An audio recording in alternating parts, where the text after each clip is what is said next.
गाजीपुर जिले के रामपुर मांझा थाना क्षेत्र के मांझा गांव में एक मैजिक चालक ने रविवार की रात फंदे से लटककर खुदकुशी कर ली। मृतक के बच्चे मौत का जिम्मेदार पुलिस को ठहराए। वहीं सोमवार की सुबह शव को कब्जे में लेने पहुंची पुलिस और ग्रामीणों के बीच नोकझोंक भी हुई। शव को थाने में रचकर ग्रामीण मृतक के परिवार के साथ धरने पर बैठ गए। ऐसे में तनावपूर्ण माहौल रहा। मांझा गांव निवासी राकेश गुप्ता 54 रविवार की रात घर में ही फंदे से लटककर आत्महत्या कर लिए। उसके बेटे और बेटी के मुताबिक 30 जनवरी को राकेश बाजार से सामान लेकर घर आ रहा था। अचानक बाइक सवार एक नाबालिग उससे टकराकर घायल हो गए। पुलिस ने पिकअप गाड़ी को कब्जे में ले लिए। बाद में चालक पिकअप छुड़ाकर लाए। मामला ये है सर कि दिनांक 30 जनवरी 2025 को मेरे पिताजी मैजिक से आ रहे थे और सामने से एक लड़का आ रहा था जो अभी नाबालिग था, न उसके पास हेलमेट था, न ड्राइविंग लाइसेंस था, न कोई कुछ था। वो सामने से आता है और पिताजी को टक्कर मार देता है और हाँ, राइट साइड, वो भी रॉन्ग साइड रहता है वो, और आके टक्कर मार देता है, जबकि गलती उसकी सरासर पूरी थी क्योंकि उसके पास न तो हेलमेट था, न तो वो उसके पास डीएल था, न तो वो का नाम है नाबालिग था। और वो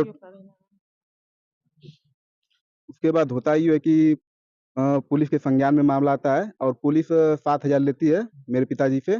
7,000 लेने के बाद वो पुलिस पिताजी को छोड़ देती है और गाड़ी मेरी पुलिस थाने में जमा रहती है। अब वहाँ के जो होंगे प्रभारी वही लिए होंगे, 7,000 रुपया लिए थे उस दिन, तो 7,000 लेते हैं और छोड़ देते हैं। फिर उसके बाद मेरे पिताजी को अन्य नंबरों से पैसों की डिमांड की जाती है, मांग की जाती है।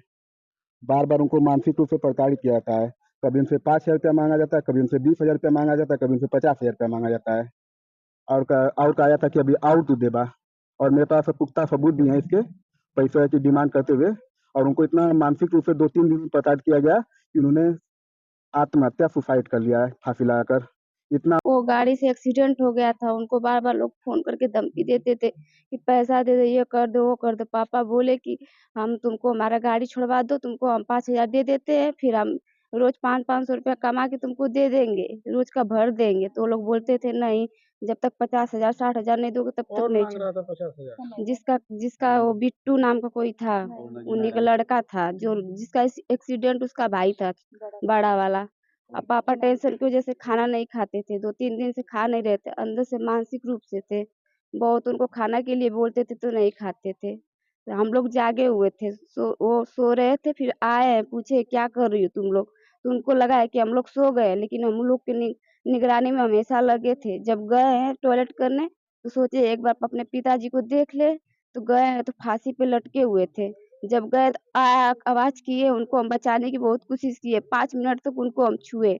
जब उनका पैर छुआ तब तक उनका प्राण निकल गया था। फिर उसके बाद हम बाहर आए। इनको जो जिसने जो किया है उनको बहुत कड़ी सजा मिले कृपया।